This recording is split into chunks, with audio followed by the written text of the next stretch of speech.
Sebelum membahas teorinya lebih lanjut, alangkah baiknya kita mengenal sedikit lebih dahulu siapa itu Jean Piaget. Piaget adalah seorang ahli psikologi berkebangsaan Swiss yang lahir pada 9 Agustus 1896 dan merupakan tokoh yang memiliki kontribusi besar terhadap pemahaman mengenai perkembangan kognitif anak.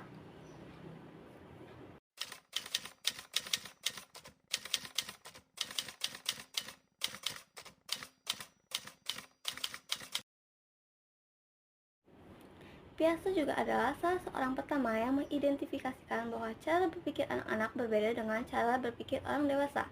Menurutnya, kecerdasan tumbuh dan berkembang melalui serangkaian tahapan. Anak-anak yang lebih besar tidak hanya berpikir lebih cepat daripada anak yang lebih kecil, sebaliknya, terdapat perbedaan kualitatif dan kuantitatif dalam cara mereka berpikir. Berdasarkan pengamatannya, Piaget menyimpulkan bahwa anak-anak tidak kalah cerdasnya dengan orang dewasa. Mereka hanya berpikir secara berbeda.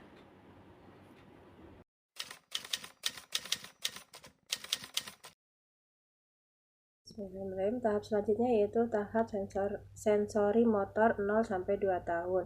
Ciri-ciri utama dan perubahan perkembangan pada tahap ini yaitu 1. Anak mengendali dunia melalui gerakan dan sensasi. Yang kedua, anak mempelajari dunia melalui tindakan dasar seperti menghisap, menggenggam, melihat, mendengarkan. Yang ketiga, anak mempelajari bahwa segala sesuatu tetap ada meskipun tidak dapat dilihat atau kegagalan objek. Yang keempat, anak menyadari bahwa mereka adalah makhluk yang terpisah dari orang-orang dan benda-benda di sekitarnya. Yang kelima, anak menyadari bahwa tindakan mereka dapat menyebabkan sesuatu terjadi di dunia di sekitar mereka atau di sekeliling mereka.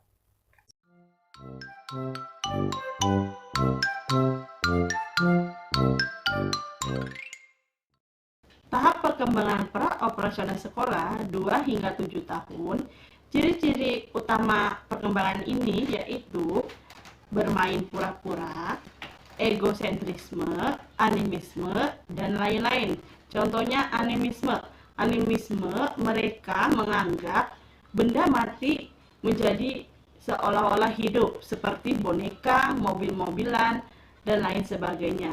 Yang kedua, bermain pura-pura. Misal mereka dan teman-teman bermain dagang-dagangan atau ayah dan ibu dan lain sebagainya. Tahap operasional konkret usia 7 hingga 11 tahun. Ciri-ciri utama perkembangan tahap ini yaitu pengurutan, klasifikasi, konservasi, desainering, dan lain-lain. Salah satu contohnya adalah pengurutan. Jika anak diberi benda yang berbeda ukuran, maka mereka akan mengurutkan benda itu dari yang terbesar hingga yang terkecil.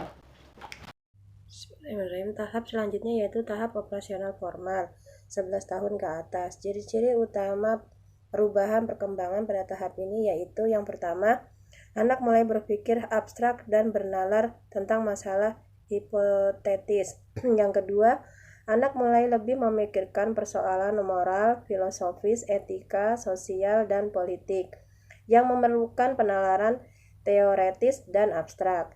Yang ketiga, anak mulai menggunakan logika, deduktif, atau penalaran dari prinsip umum ke informasi lebih spesifik. Pendekatan kognitif dari teori Jean Piaget ini adalah suatu istilah yang menyatakan bahwa melalui tingkah lakulah seseorang akan mengalami proses mental yang nantinya dapat meningkatkan kemampuan membandingkan, menilai, menanggapi stimulus sebelum terjadinya reaksi.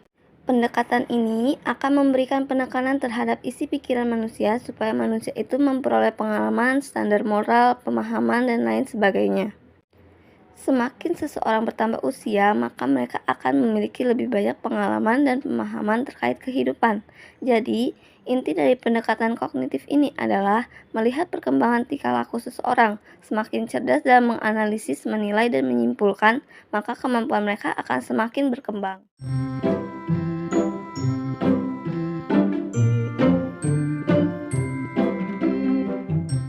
Inisiatif versus rasa bersalah terjadi antara usia 3 sampai 5 tahun. yang dapat disebut sebagai usia prasekolah atau periode usia bermain. Pada tahap ini, anak-anak mengembangkan keterampilan interpersonal mereka ketika mereka menghabiskan banyak waktu bermain dengan anak-anak lain. Saat bermain, anak-anak mungkin mulai mengambil inisiatif mencoba merasakan peran kepemimpinan di antara teman-temannya dan mengeksplorasi minat mereka secara mandiri. Selama tahap inisiatif versus rasa bersalah, anak-anak mulai menegaskan kekuasaan dan kendali mereka atas dunia melalui mengarahkan permainan dan interaksi sosial lainnya. Contoh kasus, guru mengajak anak-anak untuk berkenalan di pertemuan pertama.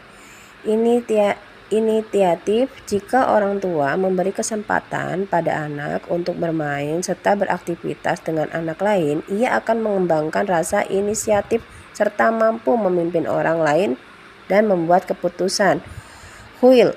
Sebaliknya, jika anak diberi kesempatan tersebut, ia akan mengembangkan rasa bersalah dan ragu akan kemampuannya. Yang selanjutnya, guru mengajak anak-anak untuk membangun rumah dari balok. Inisiatif saat anak membangun rumah dari balok, mereka mungkin mengambil inisiatif untuk bekerja sama dan menemukan cara baru untuk mengeksplorasi imajinasinya. Huilnya, namun jika seorang anak dikucilkan atau diolok-olok oleh kelompoknya, hal itu dapat menimbulkan perasaan bersalah dan tidak aman bagi si anak. Contoh selanjutnya, guru mengajak anak-anak untuk pergi ke kebun binatang dan memberi makan hewan. Inisiatifnya mempelajari dan mengambil resiko memberikan makan kepada hewan dapat menjadi pengalaman yang bermanfaat bagi anak-anak, memungkinkan anak-anak membangun kepercayaan diri dan menemukan hal-hal yang baru. Quiltnya, namun petualangan seperti itu dapat dirusak jika anak menerima umpan balik negatif atau dilarang, sehingga menimbulkan perasaan bersalah karena mengambil resiko. Kasus, guru memberikan alat bantu berupa hiasan dan aksesoris seperti topi, dasi, pita, dan lain-lain untuk bermain peran.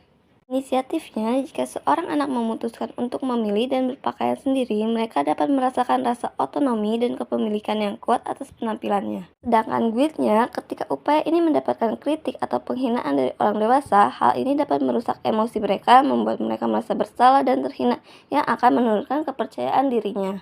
Contoh kasus, guru mengajak anak bermain permainan peran. Inisiatifnya, seorang anak mungkin mulai mengarahkan permainan, memilih peran untuk dirinya sendiri atau orang lain dalam permainan. Ketika upaya mereka mendapatkan dorongan, inilah awal inisiatif yang membuat mereka lebih percaya diri dan berani mengambil inisiatif yang lebih besar di masa depan. Sedangkan guiltnya, ketika upaya anak untuk ikut bermain peran dikecilkan atau ditanggapi dengan kritik, menyebabkan mereka merasa bersalah. Rasa bersalah pada tahap ini juga dapat membuat anak enggan mengambil inisiatif atau memimpin orang lain, dan mereka mungkin mengembangkan rasa ragu terhadap kemampuannya sendiri. Contoh kasus, guru membawa tanaman bunga matahari ke kelas. Inisiatifnya, seorang anak mungkin mengambil inisiatif untuk merawat tanaman, merasa bertanggung jawab dalam menjaga agar bunga matahari itu tetap hidup. Sedangkan guiltnya, jika mereka mengabaikan tanggung jawab mereka atau dikritik atas upaya mereka mungkin merasa bersalah dan tidak yakin akan kemampuan mereka untuk peduli terhadap orang lain.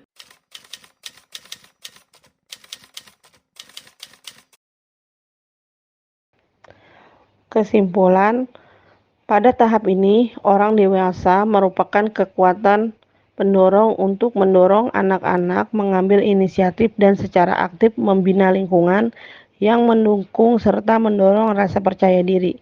Ketika anak-anak bebas bereksplorasi dan mengambil keputusan, mereka dapat mengembangkan tujuan dan arah yang akan bermanfaat bagi mereka di kemudian hari.